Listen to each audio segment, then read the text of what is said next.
Worcester County in central Massachusetts, northern Norfolk County in eastern Massachusetts, Suffolk County in eastern Massachusetts, eastern Middlesex County in northeastern Massachusetts, northern Plymouth County in southeastern Massachusetts, until 4:30 p.m. Eastern Daylight Time.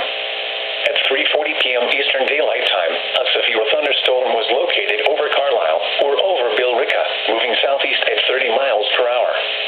Hazards include 60 miles per hour wind gusts and nickel-size hail. Expect damage to trees and power lines. Locations impacted include Boston, Cambridge, Quincy, Lynn, Newton, Somerville, Framingham, Waltham, Malden, Brookline, Medford, Revere, Arlington, Everett, Billerica,